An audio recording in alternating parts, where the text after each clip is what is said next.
Welcome to Shutter Island, a fortress of stone and shadow, cradled by a restless sea.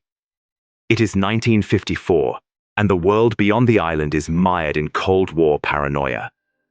Yet here, on this isolated speck of land, a quieter, more intimate disquiet reigns. A disquiet of fractured minds and whispered horrors.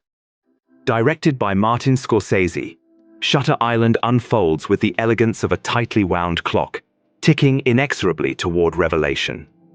With a cast led by Leonardo DiCaprio, Mark Ruffalo, and Ben Kingsley, this psychological thriller has garnered an IMDb rating of 8.2, an accolade that speaks to its ability to unsettle and enthrall in equal measure.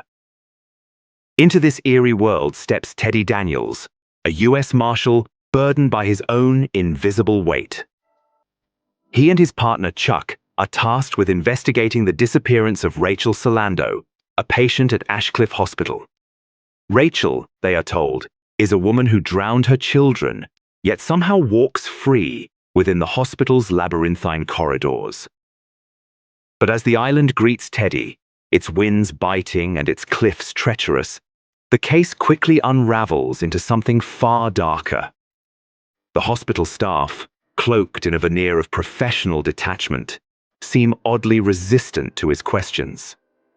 The patients, their faces shadowed by despair, seem to harbor secrets they cannot, or dare not, articulate.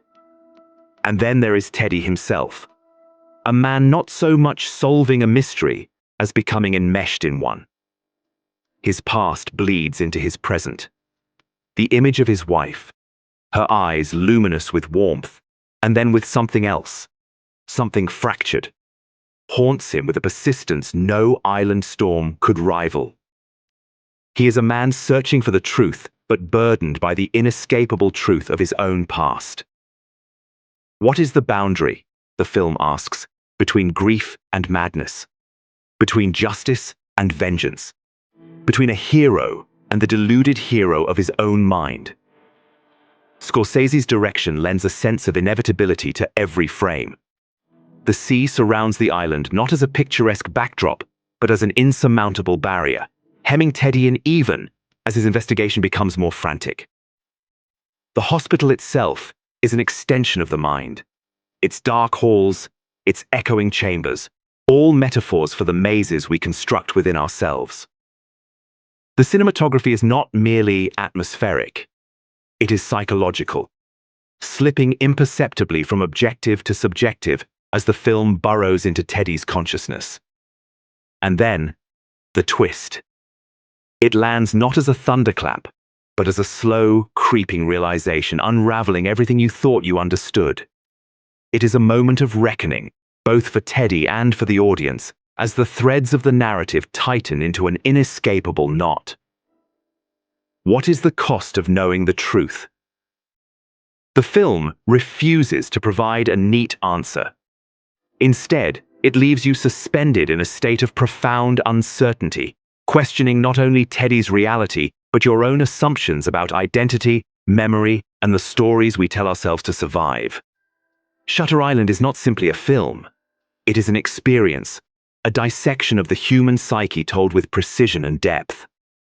It refuses the comfort of simplicity, instead immersing its audience in a world where every revelation opens the door to new questions. It is a masterpiece of mood and narrative control, a story that does not end when the credits roll, but lingers, unsettling and provocative in the quiet corners of your mind.